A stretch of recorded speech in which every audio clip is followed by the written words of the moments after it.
cronológico.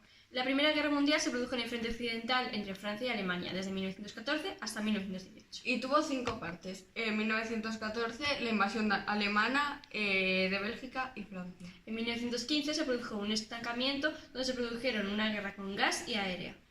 1916, duelos de artillería y desgaste, donde se produjeron 2 batallas, la batalla de Verdún y la batalla de Somme, y luego la línea de Hindenburg. En 1917 empezamos a hablar sobre la moral francesa en la guerra, las ofensivas británicas y la batalla de Cambrai.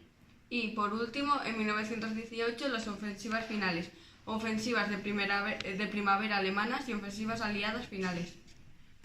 Como bien he dicho antes, en 1914 se produjo la invasión alemana de Bélgica y Francia.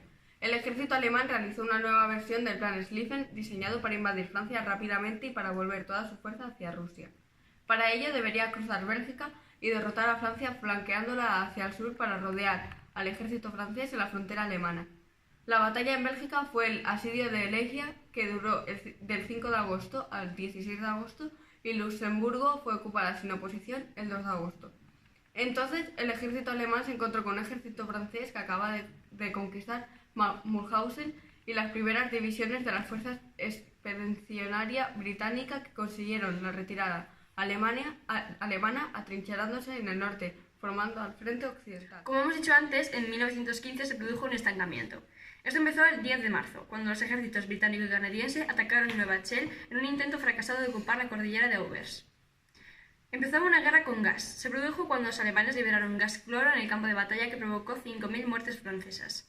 La guerra aérea fue cuando Ronald Garros, el primer piloto francés en abatir un avión enemigo con ametralladoras, se vio forzado a aterrizar tras las líneas alemanas y su avión fue capturado y enviado a un ingeniero que desarrolló una mejora sustancial. Esto dio comienzo a una guerra armamentística, ya que ambos bandos desarrollaban mejores armas, mejores motores, etc. También inauguró el culto de los ases de la aviación, siendo el más famoso el Barón Rojo.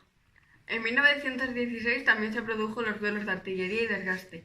El nuevo objetivo de Alemania era desangrar a Francia, ya que no veía posible una penetración en líneas enemigas. Planeó atacar una posición que los franceses no podrían abandonar por razones tanto estratégicas como de orgullo nacional, como la ciudad de Verdún. Y se produjo la batalla de Verdún y la batalla de Somme, que un grupo ya hablará de ello. La línea de Hindenburg, llamada así, es la posición defensiva preparada para la que crearon los alemanes tras una sección de su frente. Y llegamos a 1917. En 1917 los alemanes llamaron a la retirada escalonada hacia la línea Hindenburg Operación Alberich, que comenzó el 9 de febrero y terminó el 5 de abril.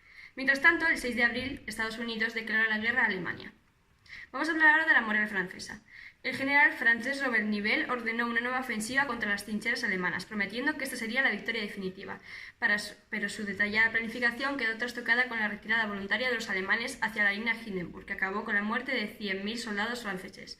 Nivelle ordenó que el ataque continuara en mayo, pero el 3 de mayo, la cansada segunda división francesa, compuesta por veteranos de la batalla de Verdún, se negó a seguir sus órdenes y llegaron borrachos y sin armas, pero sus oficiales que carecían de los medios para castigar a toda una división y por tanto no tomaron medidas.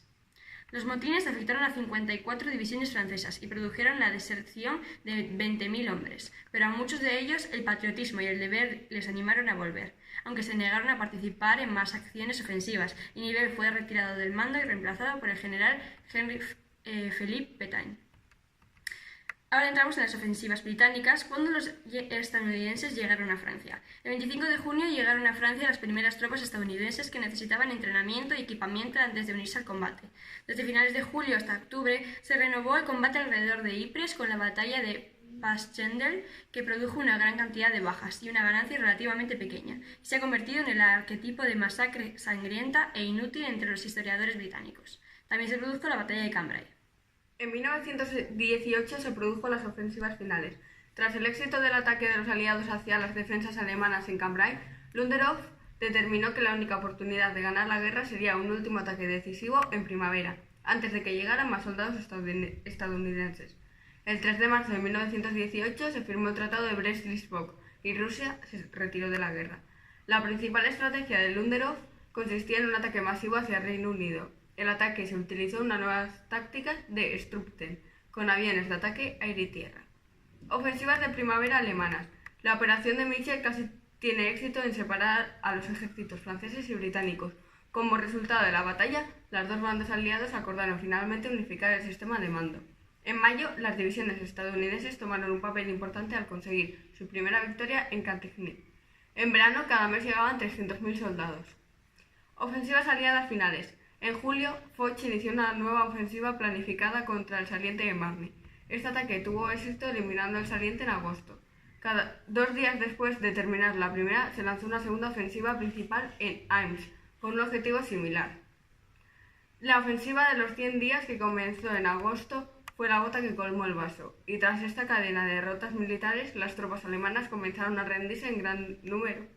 Esto provocó que dimitieran Hindenburg y Ludendorff, y Alemania pasó a tener un nuevo gobierno, que el 11 de noviembre de 1918 firmó el armisticio para poner fin a la guerra.